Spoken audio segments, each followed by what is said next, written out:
தமிழகத்தில் இஸ்லாமியர்களும் இந்துக்களும் சகோதரத்துவத்தோடு ஒற்றுமையாக மகிழ்ச்சியாக வாழ்ந்து கொண்டிருக்கிறார்கள். அவர்கள் யாரும் இஸ்லாமியர்களை பகைத்துக் கொள்ளவில்லை. அதேபோல் இஸ்லாமியர்கள் இந்துக்களை பகையாக கருதவில்லை. அப்படிப்பட்ட ஒரு சூழலில் திருப்பரங்குன்றத்திலே ஏதோ பகைமை இருப்பதை போன்ற ஒரு தோற்றத்தை உருவாக்குகிறார்கள். அதை வைத்து அரசியல் செய்ய முயற்சிக்கிறார்கள். முருக பக்தர்களுக்கு இவர்கள் ஏதோ பாதுகாவலர்கள் என்பதைப் போல காட்டிக்கொள்ள முயற்சிக்கிறார்கள். இந்துக்களாக இருக்கிற ஒவ்வொருவரும் தமிழ்நாட்டை பொறுத்தவரையில் ஒவ்வொருவரும் முருக பக்தர்கள் தான்.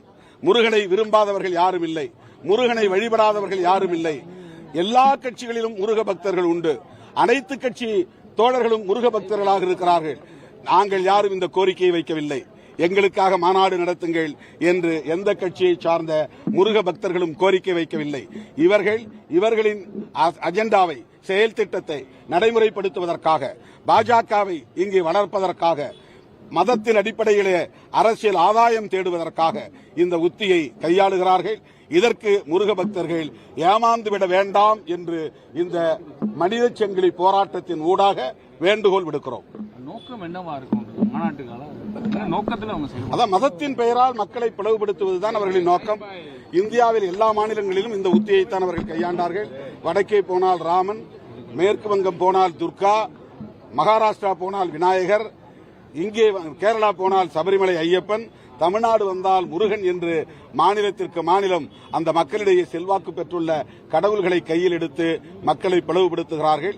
இந்துக்களை ஓரணியில் திரட்டுவது என்பதே இந்துக்களை பாதுகாப்பதற்காக அல்ல, பிஜேபியை ஆட்சி அதிகாரத்தில் தொடர்ந்து தக்க வைப்பதற்காகத்தான் அந்த முயற்சி. வரும் தேர்தலையும் முன்னிட்டு இது மாதிரி பண்றாங்க. 2026 தேர்தல் மட்டுமல்ல, இன்னும் தொலைநோக்கு பார்வையோடு தமிழ்நாட்டை அவர்கள் கைப்பற்ற வேண்டும், இங்கே ஆட்சி அதிகார பீடத்தில் அமர வேண்டும் என்று துடிக்கிறார்கள்.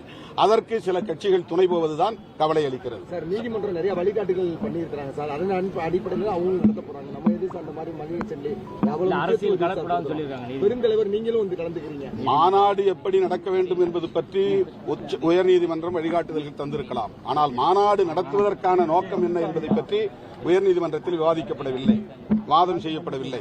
மாநாட்டின் நோக்கத்தை அரசியல் ரீதியாகத்தான் புரிந்து கொள்ள முடியும். ஆகவே அரசியல் ரீதியாக நீண்டகால அனுபவத்தின் அடிப்படையில் அவர்கள் கடந்த காலங்களில் பிற மாநிலங்களில் எத்தகைய உத்திகளை கையாண்டிருக்கிறார்கள் என்பதையெல்லாம் கணக்கில் வைத்து தமிழ்நாட்டு மக்களை மதத்தின் பெயரால் பிளவுபடுத்த அவர்கள் சதி செய்கிறார்கள். அதுதான் அவர்களின் நோக்கம் என்பதை நாங்கள் அம்பலப்படுத்துகிறோம். திருநீரை வச்சுக்கிட்டு தான் நான் வந்தேன். அது அரை மணி நேரம் நெற்றியில் இருந்தது. அரை மணி நேரம் இருந்தது யாரும் நீங்க பாக்கலையே. நாள் முழுவதும் நான் வச்சுக்கிட்டு இருக்க முடியுமா? இந்த மாநாடு மட்டும் இல்ல, இன்னும் தொடர்ந்து ஆன்மீக மாநாடுகள் எலெக்ஷனுக்குள்ள நடத்துறதுக்கு திட்டமிட்டிருக்காங்க. இதை தமிழ்நாடு முதலமைச்சர் சரி இதெல்லாம் ஓரணியில தொடர்ந்து எப்படி எதிர்க்க அவருடைய நோக்கம் என்னங்கிறத நாங்க அப்பப்ப கூடி அம்பலப்படுத்துவோம். நாங்கள் எந்த வன்முறைக்கும் போக மாட்டோம்.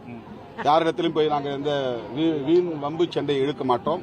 ஆனால் அவர்களுடைய நோக்கத்தை பிற மாநிலங்களில் வேடிக்கை பார்த்தது போல் நாங்கள் வேடிக்கை பார்க்க மாட்டோம். அனைவரும் ஒன்று சேர்ந்து அவர்களின் நோக்கத்தை அம்பலப்படுத்திக் கொண்டே இருப்போம். தமிழ்நாட்டு மக்கள் விழிப்பாக இருக்க வேண்டும் என்பதை சுட்டிக்காட்டிக் கொண்டே இருப்போம். குறிப்பா இந்த திருச்செந்தூர் குடமுழுக்கை பத்தி பேசிட்டு இருக்காங்க. அதுல வந்து தமிழிலும் நடத்தப்படும் அப்படின்னு அமைச்சர் சொன்னாரு. ஏன் தமிழ்ல தான் நடத்துவோம் சொல்றதுக்கு அமைச்சருக்கு இது இல்ல, தமிழிலும் நடத்தப்படும் சொல்றாரு அப்படின்னு சொல்லி விமர்சனம். இது ஒரு முதற்கட்டம். தமிழிலும் நடத்துவோம், பிறகு தமிழில் மட்டுமே நடத்துவோம் என்கிற நிலை வரும்.